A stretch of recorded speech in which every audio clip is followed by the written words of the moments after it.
사이즈의 차이가 나죠? 사이즈가 작아졌잖아요. 그렇죠? 사이즈는 작은데 어때요? 그 덴시티는 어때요? 왼쪽이랑 오른쪽이 같아요? 달라요? 같죠? 밝기는 같잖아요.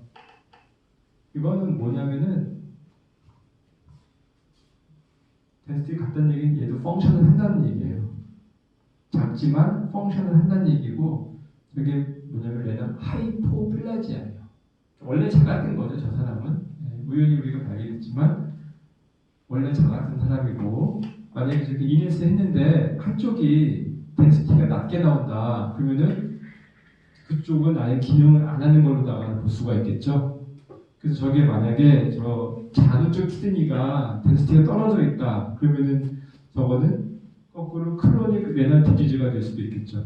오랫동안 알아가지고 사이즈가 작아서 아트로피가 온 거고 펑션이 떨어진 거고, 근데 사이즈는 작아도 펑션이 있으니까 저거는 하이포플라지아가 되는 거죠. 원래 작은 걸로.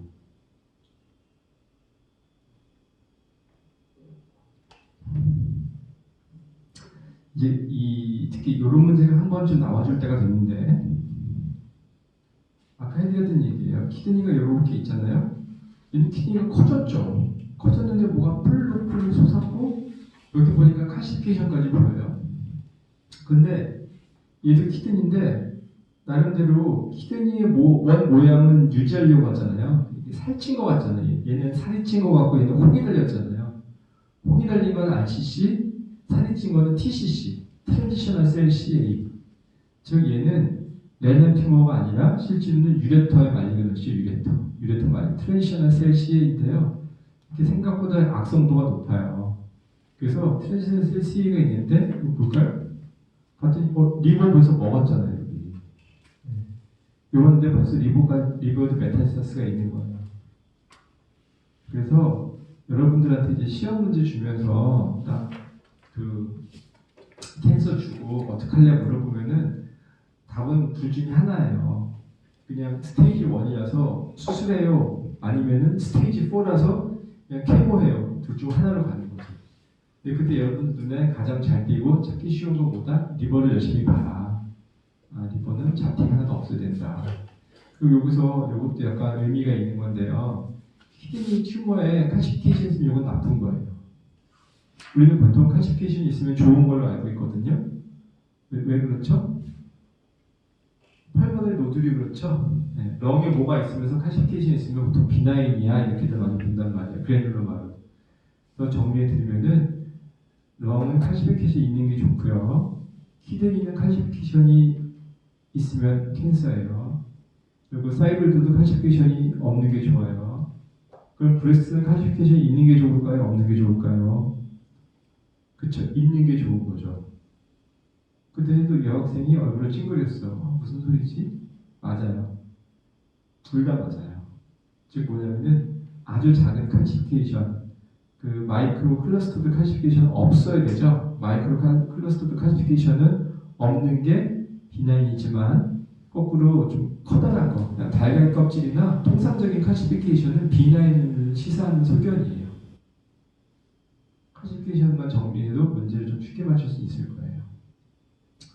그리고 이제 그 아래 보이는 게 초음파 사진인데 역시 전에 봤던 사진이죠. 리버가 정상적으로 보이고 콜텍스하고 메둘라가 보여요. 근데 그 옆에 있는 초음파 사진을 보니까 키드니 초음파가 맞기는 맞는데 콜텍스는 보이는데 메둘라가 안 보이죠? 가운데 하얀 부분이 안 보인단 말이에요.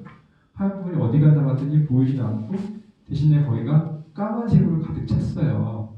이건 뭐냐면은 여기 물이 찬 거예요. 그래서 이 메둘라가 도망간 게 아니고 눌려서 안 보이는 거고, 이게 딜라테이션 된 프록시마 유레터예요. 그래서 이게 뭐다? 이게 바로 하이드로네프로시스예요. 아까 제가 보면서 그 유레터 캘릭스가 블런팅이 오면 하이드로네프로시스예요라고 얘기한 거는 그건 맞죠? 유레터로 본 거고, 키드니로 본 하이드로네프로시스 어떻게 보인다? 저렇게 보이는 거예요. 메둘라가 있어야 될 자리에 물이 차는 거죠. 그래서 그 다음에 더욱더 본격적인 하이드로가 나오죠. 유레터인데 보시면은 어때요? 끝에 보면은 베일 것 같아요? 안 베일 것 같죠? 이건 하이드로라는 거 이제 아셔야 돼. 시험 이런 게 잘 나와요. 근데 오른쪽 사진을 보면 둘은 바뀐 건데 이건 CT 찍으면 이렇게 보이겠죠? CT에서 물이 진한 회색으로 보이니까. 그래서 이 사람은 뭐다? 이 라이트 사이드에 하이드로가 온 거고 쭉 내려가 봤더니 여기가 막혀서 그렇대요. 설명이 잘 나와 있어요. 근데 여기서 보면 좀 재미있는 게 있죠. 저만 재밌으면 안 되는데 얘하고 비교해보면 물론 얘는 정상인데 보셨을 때는 이 키는 좀 작아진 것 같지 않아요? 얘에 비하면은? 그렇죠? 하이드로 바깥에 레날 팔이 좀 줄었죠? 이건 뭐냐면은 키드니가 캡슐로다가 쌓여 있거든요. 근데 안에서 하이드로가 와가지고 끊임없이 수압을 주면 가운데 레날 파렌카임이 이렇게 눌리는 거죠. 일종의 그 OS로 치면 컴파트먼트 신드롬 같은 거. 스페이스는 뭐 일정한데 뭔가 계속 눌리니까 레날 셀들이 죽은 거예요. 그래서 이거 확실히 펑션 떨어질 거예요. 보통 사람보다는. 그래서 하이드로가 있을 때 뭐 그냥 뭐 캔서도 아니고 뭐 물 찾는데 뭐 썩지 않으면 어때? 물론 파샬 하이드로면은 소변도 보고 그냥저냥 지낼 수 있지만 적어도 적극적으로 치료해줘야 되는 이유가 바로 레날 데미지를 입을 수 있기 때문에 그런 거예요.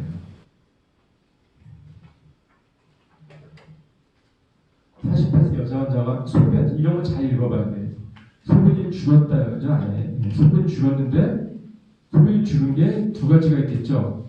아예 안 만들어지는 거하고 안 나오는 거를 갖다 늘 생각해야 돼. 안 만들어지는지 안 나오는지를 생각을 해야 되고. 근데 이 사람이 열흘 전에 수술을 받았대요. 근데 자궁 내막증해가지고 자궁 부속 양쪽을 받았다는 거죠. 그래서 이제 사진 이렇게 봤더니 보세요. 여기 어디죠? 이게 프록시말 유레터죠. 펠릭스랑 여기 약이 찼죠. 여기까지 약이 찼다는 얘기는 뭐냐? 처음에 IVB 찍으면 레모그램이라고 해가지고 호빵처럼 키드니에 쫙 업테이크 된다고 그랬죠. 그러다가 나왔다는 얘기는 뭐예요? 키드니는 정상적이라는 얘기죠. 그러니까 소변은 만들어진 거지. 키드니 필터링은 잘 됐는데 지금 내려오지를 못하고 있는 거죠. 근데 어디서부터 못 내려와? 일찌감치 못 내려오는 거예요. 그러니까 유레터가 자기 기능을 아예 지금 못하고 있는 거예요.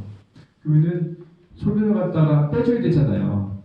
그러면은 뭐 어떻게 해서 소변을 빼줘야 되겠어요? 뭐죠? 요관 카테터 삽입술. 여기다가 카테터를 인위적으로 넣어줘야 되는 거죠. 그래서 J자처럼 생겼거든요. 이렇게. 카테터를 넣어가지고 여기서 이게 그 블레더까지 배달을 갖다 해줘야 되는 거예요. 안타까운 거죠. 평생 이러고 살아야 되니까. 그 다음에 이 사람을 보면은 이 사람도 남자가 소변이 나오지 않고 아랫배가 아프대요. 소변 나오지 않고 아랫배 아프다는 거 봐도 만들어는 적겠구나라고 이제 게스를 할 수가 있겠죠. 그리고 BPH가 원래 있으신 분이고 그러다 봤더니 두덩뼈 위가 퓨빅본 위가 팽창되고 압통이 있대요. 이 사람은 방광이 터질 것 같겠구나라는 것 갖다가 자꾸 우리한테 알려주고 있는 거예요. 그래서 콩파 초음파 사진을 봤더니 콜텍스는 있는데 메둘라가 안 보이고 특히 CT에서도 봤더니 여기가 좀 물차 있는 게 보이죠. 이 사람은 방광부터 쫙 양쪽으로 옵석션이 쫙 가 있는 사람이죠.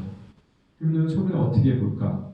혈액 투석은 뭐죠? 키드니가 맛이 갔을 때 쓰는 방법이고 프로세마이드는 이제 키드니 멀쩡한데 라식스 갖다가 주는 거니까 1, 2번은 둘 다 아니고 이제 기계적으로 빼줘야 되는데 피부 경유 콩팥 찾는 행술은 뭐냐면은 이 방광까지 가지 않았을 때 하는 거란 말이죠.